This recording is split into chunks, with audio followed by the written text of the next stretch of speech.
नमस्कार, आप देख रहे हैं बिग फाइट लाइव और आपके साथ में विजेंद्र सोलंकी। दिल्ली में मंथन और मंथन के साथ जयपुर में पार्टी बदलने और जोड़ने की प्रक्रिया। अभी भी कई सीटों पर वो कंफ्यूजन बढ़ा रही है कि टिकट अपने ही समर्पित कार्यकर्ताओं को मिलेगा या फिर जो समर्पित होने की बात कहकर पार्टी छोड़कर आए हैं उनको मिलेगा। बीजेपी 15 और कांग्रेस 10 सीटों पर नामों का ऐलान कर चुकी है और बाकी पर दोनों ही पार्टियों में मंथन कई तरीकों से हो रहा है। एक जाति आधारित, दूसरा महिला या पुरुष, तीसरा क्षेत्र में प्रभाव, चौथा पार्टी में मजबूती और उस लोकसभा सीट के अंतर्गत आने वाली 8 विधानसभा सीटों के कार्यकर्ताओं में स्वीकार्यता, साथ ही संगठन के प्रति समर्पण। हालांकि पार्टी को जानने वाले ये भी मानते हैं कि ये सब फैक्टर एक तरफ और नेताओं की डिजायर और सर्वे एक तरफ। तो आज बात इसी मुद्दे पर कि हर बार नाम तय करने में पार्टियों को वक्त क्यों लगता है और इस बार और कितना वक्त लगेगा। आज बात इसी मुद्दे।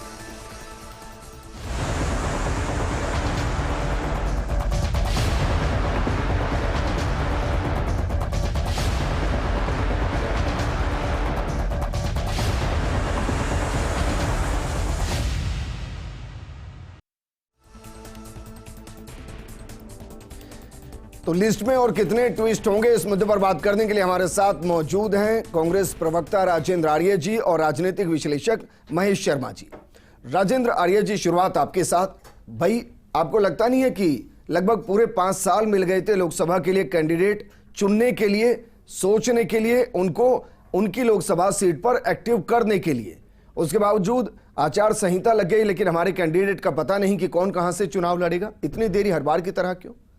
देखिए विजेंद्र जी, परिस्थिति के अनुसार निर्णय किए जाते हैं और चूंकि देश के समक्ष इस वक्त बहुत बड़े मुद्दे हैं, चाहे भ्रष्टाचार की बात हो, इलेक्टोरल बॉन्ड को लेकर एक बहुत बड़ा मुद्दा देश के सामने है। जिस तरीके से ईडी खातों को सीज करती है और उसके बाद खातों के अंदर से ही इलेक्टोरल बॉन्ड खरीदे जाते हैं, तो ईडी ने किन खातों को सीज किया वो सोच सकते हैं। जिस तरीके से देश के समक्ष भ्रष्टाचार की बात है, चाहे मतलब मॉडल कोड ऑफ कंडक्ट के वायलेशन की बात है। आज ही मैं एक प्रधानमंत्री जी की सभा देख रहा था जिसके अंदर प्रधानमंत्री जी खुलेआम मतलब मॉडल कोड ऑफ कंडक्ट का वायलेशन कर रहे हैं। अब आप सोचिए, ब्रह्मा, विष्णु और महेश तीनों का आशीर्वाद मिल रहा है। अब ये भगवान के नाम पे vote, model code of conduct में ये कहा गया है कि कोई भी राजनीतिक पार्टी, कोई भी राजनीतिक दल का नेता किसी भी भगवान के नाम पे या धर्म के नाम पर वोट नहीं मांगेगा। और यहां तक कि प्रधानमंत्री यहां ही नहीं रुके। प्रधानमंत्री ने कहा कि 4 जून को परिणाम आ रहे हैं और 400 पार।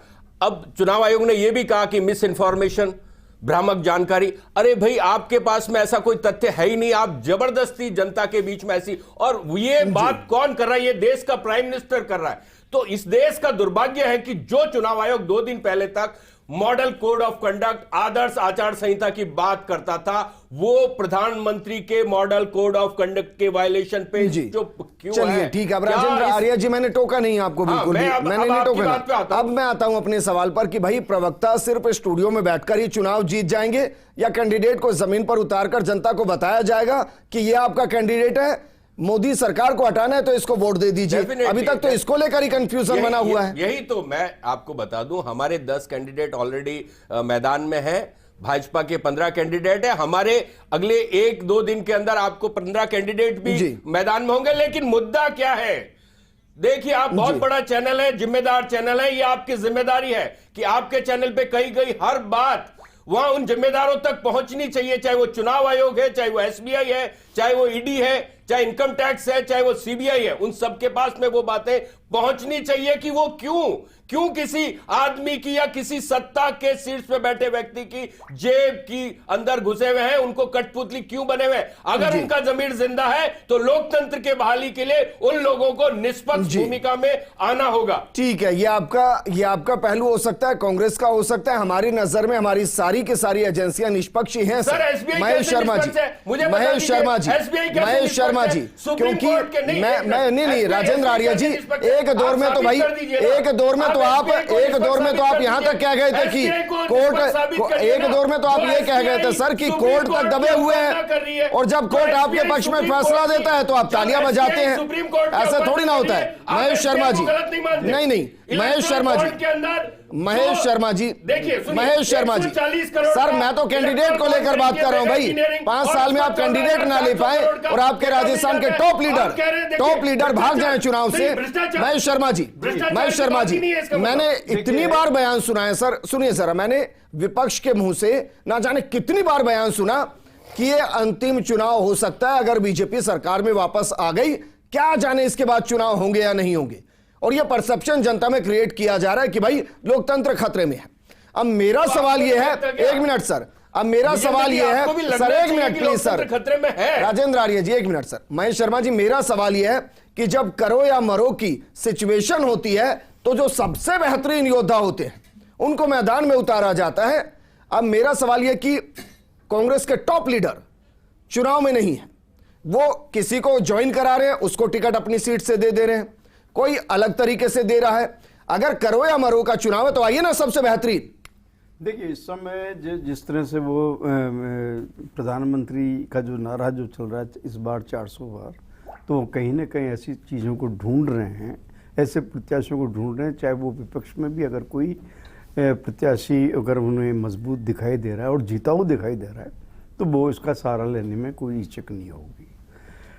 अब सवाल आता है कि छवि कैसी हो, तो छवि तो यही होनी चाहिए कि एक मतलब जो कोई विवाद का विषय, विवाद के विषय नहीं सर, हो। मेरा सवाल सीधा ये था कि भाई हम जब ये कह रहे हैं कि करो या मरो का चुनाव है, मैं राजस्थान गिनता हूं, बाबर जितेंद्र नहीं है मैदान में, हरीश चौधरी नहीं है मैदान में, सचिन पायलट अभी तक नहीं है, आगे हो सकता है 15 में से चुनाव लड़ते नजर आए, पूर्व मुख्यमंत्री अशोक गहलोत नहीं है मैदान में, गोविंद सिंह डोटासरा लड़ेंगे नहीं लड़ेंगे, मुझे लगता नहीं कि वो चुनावी मैदान में होंगे। तो मेरा सवाल यह कि 5 सीटें तो ऐसी है जहां सीधी टक्कर आप देने की स्थिति में हो सकते हैं, तो फिर बेहतरीन उतारे क्यों नहीं जा रहे। यही मैं कह रहा हूं कि कहीं ना कहीं मतलब क्या कहते हैं, प्रत्याशियों को ये लग रहा है कि जैसा माहौल जो देश का बन रहा है, आप ये देखिए कि जो जिस तरह से दूसरे दलों में तो भगदड़ जो मची हुई है भाजपा के प्रति, तो ये भाजपा के प्रति हालांकि उन्हें भी सचेत रहना चाहिए। ये भगदड़ का मतलब है कि कल विपरीत परिस्थिति में उनके मतलब विपरीत भी पड़ सकती है चीज़, यही देखने को मिले।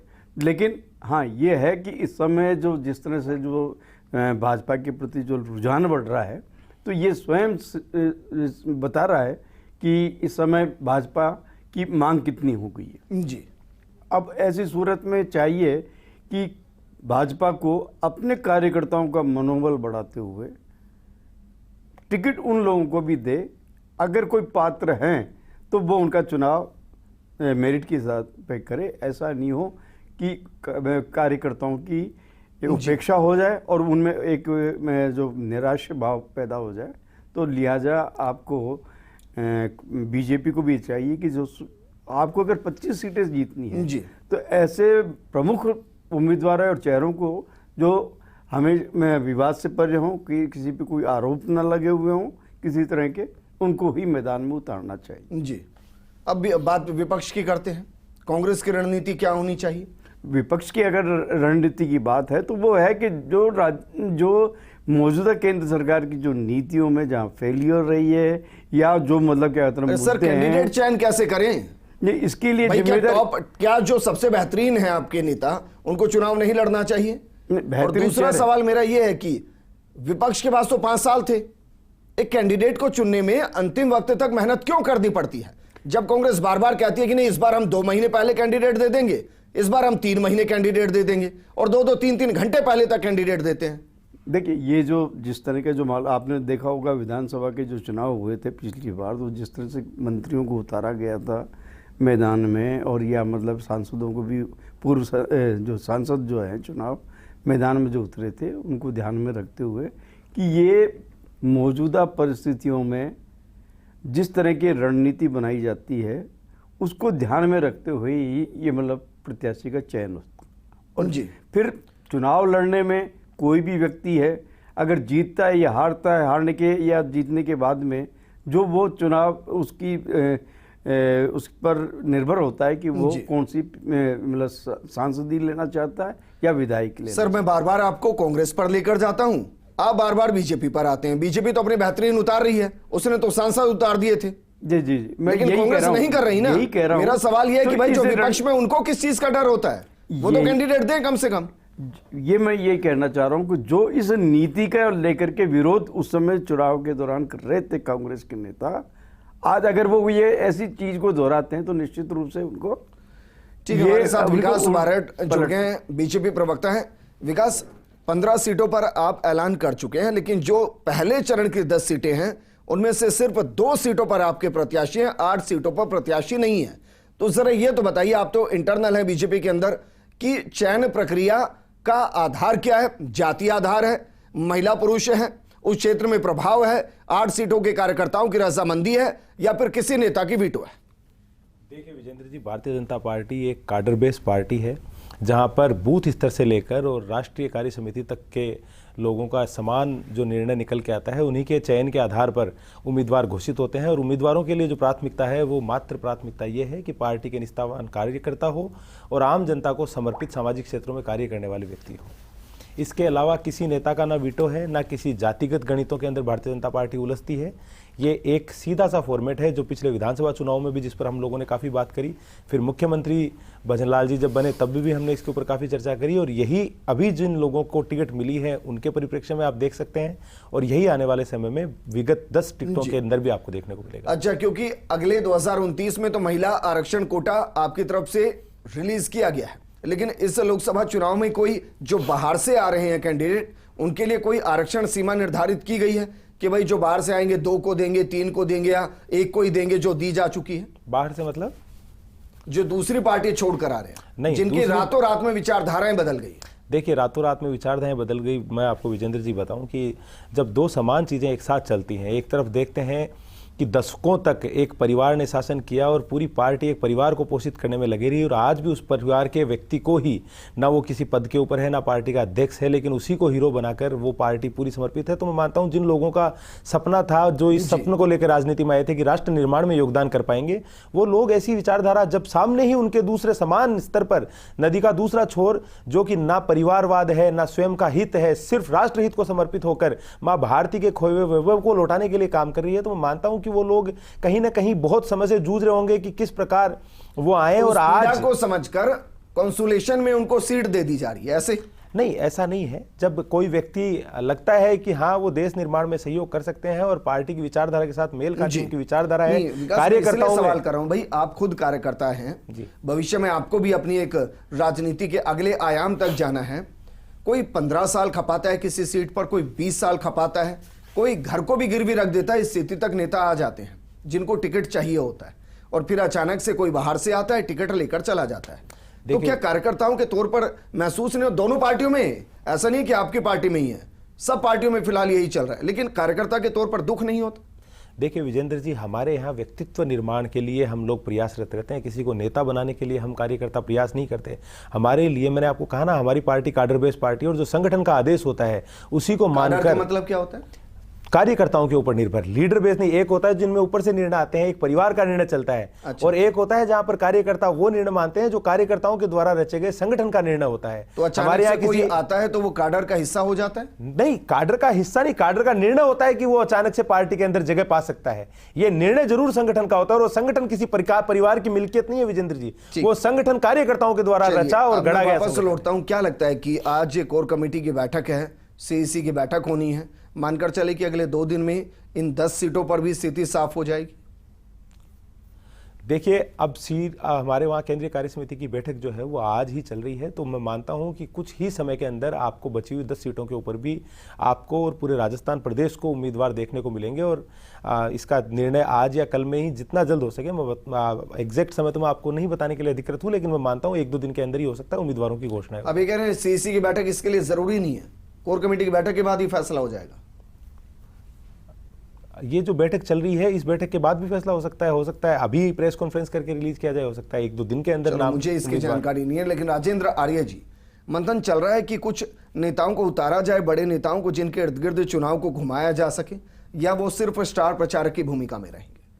देखिए विजेंद्र जी, निश्चित रूप से पार्टी की जो शीर्ष चुनाव समिति है, सेंट्रल इलेक्शन कमेटी, ये विशुद्ध रूप से उनका ही निर्णय रहेगा, क्योंकि तमाम जो निचले स्तर से जो तमाम छानबीन वगैरह होने के बाद में उनके समक्ष जो सूचियां गई है या जो शॉर्ट लिस्टिंग हुई है, उसके बाद में उनमें से जो भी बेहतर होगा वो आपके सामने होंगे और आने वाले 1-2 दिन के अंदर कांग्रेस पार्टी के निश्चित रूप से आपको प्रत्याशी भी मिलेंगे और बेहतरीन तरीके से हम ये वाला 2024 लोकसभा का चुनाव लड़ने जा रहे हैं। लेकिन इसके साथ में यहां जरूर जोड़ना चाहूंगा कि भाजपा बार बार अपने आप को काडर बेस्ड पार्टी कहती है, लेकिन काडर खत्म हो चुका है। मोदी का परिवार, भाजपा का परिवार नहीं है, मोदी का परिवार। अब मोदी के परिवार में कौन है? ईडी, इनकम टैक्स, सीबीआई और ये जीएसटी, तमाम जांच एजेंसियां। आप यहां देखिए ना, जिस तरीके से इन एजेंसियों का दुरुपयोग करके या जिस तरीके से आज देश के समक्ष जो भ्रष्टाचार की जो है, आपको पता है मेगा इंजीनियरिंग 140 करोड़ के इलेक्ट्रल बॉन्ड खरीदती है और उसको 1 महीने बाद में 14,400 करोड़ का प्रोजेक्ट मिल जाता है। आप देखिए सर, देखिए ये बात इसलिए जरूरी है क्योंकि प्रधानमंत्री ने बहुत जोर से कहा था, राजेंद्र आर्य ना खाने दूंगा। राजेंद्र आर्य जी, मैं आपको रोक नहीं रहा हूं सर, मैं यकीन से कह रहा हूं कि 4-5 दिन निकल जाने दीजिए, सारी टिकटें बट जाने दीजिए, सब यही बात करते हुए नजर आएंगे कांग्रेस और विपक्ष से, और वो अपना पक्ष रख से नजर आएंगे। लेकिन फिलहाल हम बात करें, मैं वही तो कह रहा हूं, आज की तारीख में ये मुद्दा है टिकटों के बंटवारे पर। क्या ये माने कि जो आपके टॉप लीडर हैं राजस्थान के, वो सिर्फ टिकटें बांटने का काम करें कि भाई ये फला आदमी मेरा है, इसको जिताने की जिम्मेदारी मेरी, हाँ, ये फला आदमी मेरा है, इसको जिताने की जिम्मेदारी मेरी, मैं चुनाव नहीं लड़ रहा हूं। डेफिनेटली मैं बता रहा हूं विजेंद्र जी, पहली बात तो ये है कि हम जो इस पैनल में बैठे हैं ये प्रत्याशी चयन के लिए नहीं बैठे हुए हैं। प्रत्याशी चयन के लिए सीईसी है, कांग्रेस शीर्ष नेतृत्व है, तमाम लोगों के साथ में मंथन होने के बाद में उनका निर्णय होगा। लेकिन हाँ, ये बात बिल्कुल सही है कि वो जो हमारे शीर्ष नेता है, जो अपने क्षेत्र में पूरा दमखम रखते हैं, पूरे प्रदेश के अंदर जिनकी है, उनकी गारंटी पे तमाम लोग चुनाव लड़ेंगे और वो जीत के भी आएंगे और इस बार ये नया इतिहास रचेंगे राजस्थान में भी और देश में भी। अच्छा, उत्तर भारत की किसी सीट से हमें गांधी परिवार का कोई भी सदस्य चुनाव लड़ता दिखाई दे सकता है? अरे भाई, अभी तो प्रत्याशी चयन की प्रक्रिया जारी है, प्रत्याशी चयन हो जाने दीजिए, आपको वो तमाम। अरे सर, मैं इसलिए कह रहा हूं कि राहुल गांधी तो वायनाड से कंफर्म हो गए हैं भाई, एक जगह सोनिया गांधी राज्यसभा जा चुकी है, सुनिए, तो कहने का मतलब ये है कि रायबरेली और अमेठी में से कोई एक ही सीट का विकल्प होगा। मैं कह रहा हूं ना, प्रियंका गांधी के लिए वो चुनाव लड़ भी रही है, नहीं लड़ रही? नहीं, डेफिनेटली आपके सामने वो तमाम जो आप कयास लगा रहे हैं वो नाम होंगे और निश्चित रूप से पूरे देश के अंदर वो घूम के प्रचार भी करेंगे और अपने निर्वाचन क्षेत्र में भी करेंगे। और कांग्रेस की जो नीतियां, पूरे 6,700 किलोमीटर की गली यात्रा का समापन हुआ, पूरे देश के अंदर वो घूमे, लोगों से मिले, आदिवासियों से मिले, गरीबों से मिले, श्रमिकों से मिले हैं, मतलब दलितों से मिले हैं, तमाम लोगों से, किसानों से मिले हैं। तो वो तो जनता की आवाज सुनते हैं। यहां पे हम जन की बात करते हैं, प्रधानमंत्री मन की बात करते हैं। प्रधानमंत्री कब जन की बात करेंगे, हम ये इस चुनाव के अंदर साबित कर देंगे कि कांग्रेस जनता से जुड़ी हुई पार्टी है और प्रधानमंत्री सिर्फ चंद पूंजीपतियों का हित साधने के लिए बैठे हुए हैं। 2 सीटों का मैं उदाहरण लेता हूं। चूरू में कार्यकर्ताओं से भी जुड़ी पार्टी नहीं, क्योंकि कोई आए 12 घंटे पहले ज्वाइन हुआ या 2 घंटे पहले ज्वाइन हुआ, टिकट उनको मिल गया। वो परिवार जो लंबे टाइम से बीजेपी के लेगेसी को आगे बढ़ा रहा था, बाड़मेर की सीट, वहां से आरएलपी से कोई आ रहा है और उनको टिकट दे दिया जाएगा। मैं कह रहा हूं कि भाई ये भी तो आयातित हाँ, नहीं, आयातित नहीं है। इस देश के अंदर किसानों के साथ जो अत्याचार हो रहा है, तो कहीं ना कहीं उन नेताओं के मन में किसानों के प्रति सहानुभूति जगी, उनकी अंतरात्मा ने कचोटा, तो वो किसान पार्टी का हित देखते हुए और किसानों का जो आवाज उठा रही है उस पार्टी के साथ आए हैं। वो आए नहीं है सर, एक को तो टिकट ही नहीं मिला था, वो इसलिए आए हैं। लेकिन मैं आपसे एक सवाल कर रहा हूं कि भाई क्या कांग्रेस के वहां नेता सक्रिय नहीं थे? भाई मेरा तो मूल मुद्दा यही है कि क्या कोई पार्टी छोड़कर किसी भी पार्टी से किसी में जा रहा है, तो क्या उसकी पॉसिबिलिटी बढ़ रही है टिकट मिलने की? देखिए बशर्ते उसके जो 5-7-10 साल से काम कर रहा है। ना तो हमारे पास में जांच एजेंसियां हैं, ना हमारे पास सीबीआई है, ना इनकम टैक्स है, ना ईडी है, ना कोई भी हमारे पास जांच एजेंसी नहीं है। उसके बाद अगर कोई हमारे पास आता तो इसका मतलब वो इस देश के अंदर जो प्रधानमंत्री की गलत नीतियां हैं उनसे दुखी होकर वो पार्टी बदल रहा है, जबकि हमारे नेताओं के गलत है सर। राहुल कसवा ने पहली लाइन प्रधानमंत्री के उनकी खूबियां गिनाते हुए, उनको धन्यवाद देते हुए शुरू किया था। कोई आपने शायद सुना नहीं अच्छे से। महेश शर्मा जी, देखिए टिकटों का बंटवारा तो हो ही जाना है, लेकिन क्या वाकई में आपको लग रहा है कि टिकटों के बंटवारे में जो पहले समीकरण हुआ करते थे, जैसे कि वो निष्ठावान होना चाहिए, समर्पित होना चाहिए, संगठन के लिए एक लंबे दौर तक काम करने वाला होना चाहिए, विजनरी होना चाहिए, वो सारी चीजें तो हैं ही, उससे इतर ये भी है कि भाई वो कितना बड़ा है, दूसरी पार्टी को कितना डैमेज करेगा, कितने कार्यकर्ता साथ लेकर आएगा और उसकी तमाम प्लेटफॉर्म पर दिल्ली में कितनी पकड़ है, संगठन में कितनी पकड़ है, नेताओं में कितनी पकड़ है, ये सब चीजें भी बहुत महत्वपूर्ण हो गई हैं आज की तारीख में। निश्चित रूप से है कि जब राजस्थान की अगर बात करें तो हम राजस्थान में जातीय समीकरण बहुत महत्वपूर्ण होते हैं चुनाव में, और इसी को ध्यान में रखते हुए जहाँ कहीं सशक्त प्रतिद्वंदी या प्रतिद्वंदी भी अगर कोई हो तो उसको भी पार्टी में लाने की चेष्टा की जाती है। ये साम दाम दंड भेद वाले जो जितने भी हैं तरीके राजनीति में वो अपनाए जाते हैं, और इसके तहत मतलब पार्टियां अपने प्रत्याशियों के चेहरे तय करती है। अब ये तो है नहीं कि इसमें दूध से धुला हुआ ऐसा कोई भी प्रत्याशी ऐसी पार्टी नहीं है जो अपने आप को मतलब क्या था दूसरे जो बीजेपी में जो प्रत्याशी थे जिसको टिकट नहीं मिला तो उसे मतलब उन्होंने टिकट दे दिया अपनी तरफ से कांग्रेस का। तो ये राजनीति में जिस तरह का जो एक नया तरीका आ रहा है वो अब पार्टी की निष्ठाएं नहीं, अब ये मुख्य बिंदु ये हो गया है कि जिताऊ कैंडिडेट चाहिए जी। और जिताऊ कैंडिडेट के फिर मायने में, क्योंकि मेरे पास अब वक्त की कमी है जी, बीजेपी लगातार खुद को रिफॉर्म कर रही है जी, नए कैंडिडेट्स भी आ रहे हैं, नए चेहरे भी आ रहे हैं। कांग्रेस उन्हीं कुछ चेहरों के इर्द गिर्द घूमती हुई नजर आती है, उन परिवारों के इर्द गिर्द घूमती नजर आ रही है। क्या आपको लग रहा है कि चुनाव हारने के बावजूद कांग्रेस रिस्क लेने की स्थिति में नहीं और वो ये सोच रही है कि अगर हार रहे हैं तो बस मार्जिन कम कर दिया जाए? ये वाली जो चीज़ है उसी को भी ध्यान रखते हुए ये जो बड़े जो चेहरे जो अभी वहाँ उतरने के लिए सक पका रहे हुए हैं तो उसके कारण एक तो ये बुनियाद में रहा ही है, और दूसरा ये भी है कि हो सकता है कि आने वाले दिनों में ऐसे चेहरे उतारने की कोशिश की जाए जो काफ़ी अन्य क्षेत्रों में लोकप्रिय रहे हों, चाहे वो फिल्म स्टार हों या खिलाड़ी हों या और किसी तरह के, जो एक चुनाव उससे एक इमेज बने युवा। और ख़ासकर जैसे कि आपने देखो कांग्रेस की अगर जब मैं बात कहूँ तो कांग्रेस ही अपनी मतलब जो है जो नई जो गारंटी लेके आ रही है शायद उसमें कोई चौंकाने वाले प्रत्याशी भी उतार सकती है मैदान में।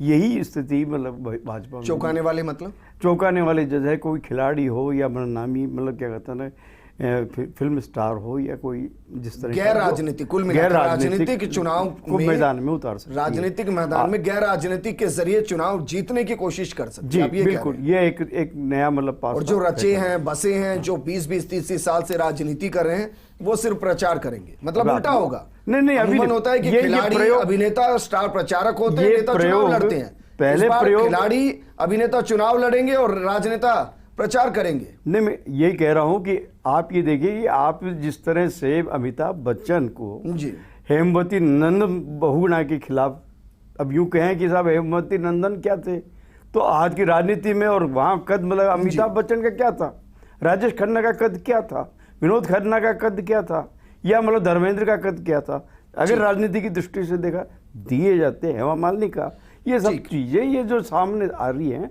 कि कहीं न कहीं ऐसे प्रख्यात चेहरे लोकप्रिय चेहरे जिसे बोल रही हूँ उनको भी मैदान में उतारने की कोशिश। अंतिम सवाल मेरा आपसे, क्या वाकई में ये सिर्फ रिवायत रह गई है इस वक्त, औपचारिकता रह गई है कि कितने कैंडिडेट घोषित हुए और कितने नहीं हुए?